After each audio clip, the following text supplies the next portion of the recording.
Exatamente. É o É pragmatismo. o pragmatismo. É o pragmatismo. Mas quanto tempo mais? Ou seja, o declínio do Império Americano, o fim da sociedade, o fim do modelo do capitalismo. Quando você projeta para frente, Pô, essa professor? pergunta é maravilhosa, né? Uhum. A gente está vivendo o que o Zacarias chama de um mundo pós-americano, mas um mundo pós-americano, isso que eu gostaria de falar para alguns especialistas que às vezes dão entrevistas aí, né? O mundo pós-americano vai ser muito americano, tá? Os Estados Unidos sozinho não terão uma hegemonia que tiveram no passado, né?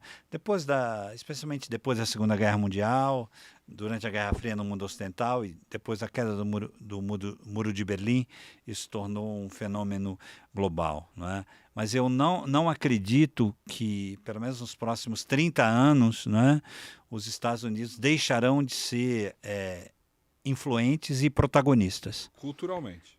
Ou... Culturalmente mesmo, economicamente. Os Estados Unidos é o grande centro, As principais universidades do planeta estão nos Estados Unidos. A elite mundial, né, do ponto de vista político, estuda nos Estados Unidos. Você vai numa universidade como Babson, que é a principal instituição de empreendedorismo, lá você vai encontrar basicamente alunos orientais, não é? Alunos da Arábia Saudita, não é? Da elite do Oriente Médio. Então, essa hegemonia cultural ela vai talvez diminuir num ritmo, mas um ritmo muito mais lento do que, por exemplo, essa perda de hegemonia econômica, né? Hoje, economicamente, o sistema internacional, não é? Ele tem a Ásia, não é? Ganhando uma proeminência, não é? Cada vez mais acentuada. Economicamente, o mundo é multipolar, não é? Sim, mas eles vão cair atirando, professor? Os Estados Unidos? Essa é a pergunta de $1 milhão, né? Olha, eu acho que a gente vai ter momentos aí. O Trump é um momento de resgatar a utopia reversa, de resgatar um suposto momento em que éramos poderosos, temidos e que levávamos vantagens, não é? Nas negociações, mas também no futuro você vai ter um presidente como o Biden. Vamos recuperar nossa liderança, não é? Vamos fortalecer as organizações multilaterais, porque afinal essas organizações multilaterais fomos nós que criamos, uma versão mais conciliadora. Então eu não, isso talvez seja o mais atraente ainda da cultura norte-americana, é a sua diversidade. Mas você acha que a democracia sobrevive ao Trump para ter um outro governo depois? Então, eu tô ficando cada vez mais sozinho nessa tese, né? Mas eu aí abraço muito uma autora que eu falei muito rapidamente aqui, que é a Hannah Arendt. Eu penso que o grande farol da democracia no mundo contemporâneo, não é? Foram os Estados Unidos e continuarão a ser os Estados Unidos. A democracia norte-americana vai sobreviver como ela sobreviveu a momentos muito difíceis, como o macartismo, por exemplo, né? E ela saiu mais forte, não é? Porque o dia seguinte do macartismo foi a emergência, por exemplo, da eleição do presidente mais jovem, até então da história dos Estados Unidos, e um presidente com ideias, né, bastante arrojadas, que foi o Kennedy. Né? Então a democracia norte-americana ela vai sobreviver a mais um dos grandes obstáculos, né, que ela está vivendo agora, que é a polarização, uma visão bastante conservadora, não é? Convivendo com um extremismo também de natureza conservadora, mas também com extremos vindo na própria sociedade, como, por exemplo, a violência, né? Mas se você pegar na história dos Estados Unidos, a democracia sempre conseguiu superar os desafios. Mas ela estava tão próxima de um Vale do Silício, ou seja, tem um filme, né, já, né, na Netflix, que é aquele em que eles se reúnem numa casa, os grandes...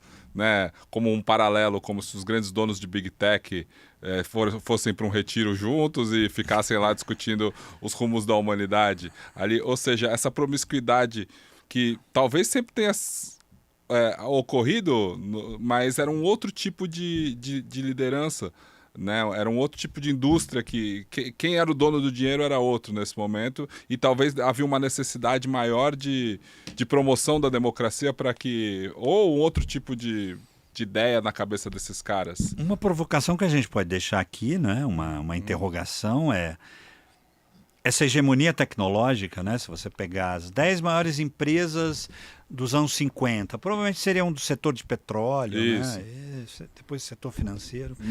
Será que a tecnologia, essa hegemonia, né, da indústria tecnológica, né, das grandes big techs, né, ela é totalitária? Ela é totalitária. Ela é mais totalitária, né? Ou ela é essencialmente totalitária se compararmos, por exemplo, num dado momento em que a maior indústria era automotiva, né? Só que se a gente comparar por exemplo, pegarmos a Tesla e compararmos com a Ford, não é? Quer dizer, a Ford foi revolucionária em vários aspectos, Sim. né? O Henry Ford praticamente cria o carro como a gente conhece. O carro torna-se o grande produto simbólico, né, do capitalismo, canalizando valores ideais como liberdade, né, entre outros aspectos.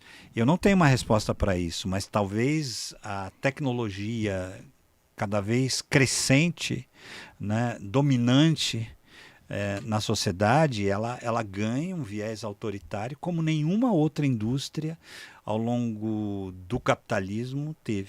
Porque nessa virada de ano, 24 para 25, teve algo que ficou muito claro no alinhamento de Trump com esses caras, do uso dessa ferramentinha aqui, desse Black Mirror que nós carregamos aqui, como uma ferramenta de controle de dominação geopolítica. Ou seja, tá claro.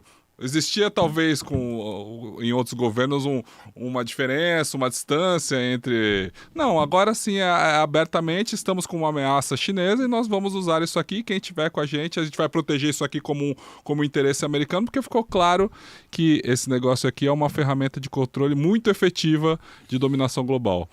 Hoje os estudos de vanguarda, mesmo dentro do campo da geopolítica, que é um campo tem toda uma tradição consolidada, são estudos relacionados à inteligência artificial das relações internacionais. O último livro do Henry Kissinger, que era por excelência um pensador realista, né? Trabalhando no conceito de balança de poder, conceitos super tradicionais. O último livro dele, que ele escreve com outros autores, é sobre o uso da inteligência artificial nas relações internacionais. Quer dizer, um novo mundo já começou.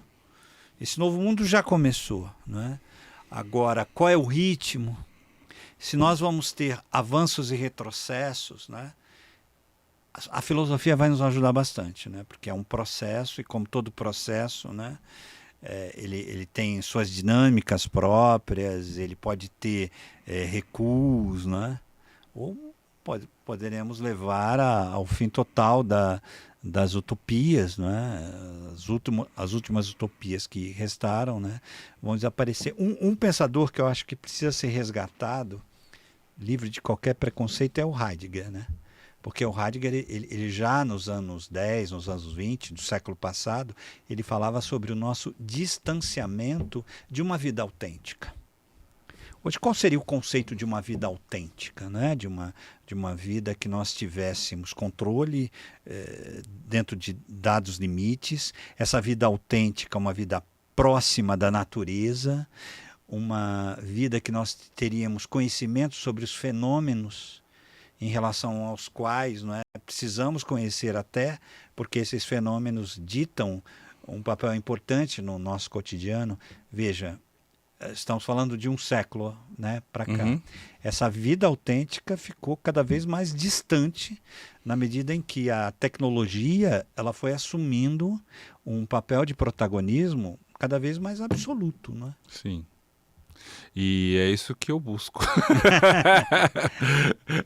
Esse podcast é uma busca pela vida autêntica, talvez de Heidegger, essa busca pela essa vida mais fora de telas. E aí, trazendo para o micro, né, professor, você acompanhou de perto e na área administrativa universitária, e eu não quero deixar esse papo com mais uma mensagem fatalista, mas quanto tempo você atuou com alunos universitários, então, próximo desse mundo? Há 30 anos. 30 anos. 30 anos. Qual foi a mudança que você percebeu na forma que os alunos estão chegando e até, ou seja, uma piora no tempo de concentração, esses temas que acaba sendo clichê falando assim, mas você viu isso de perto?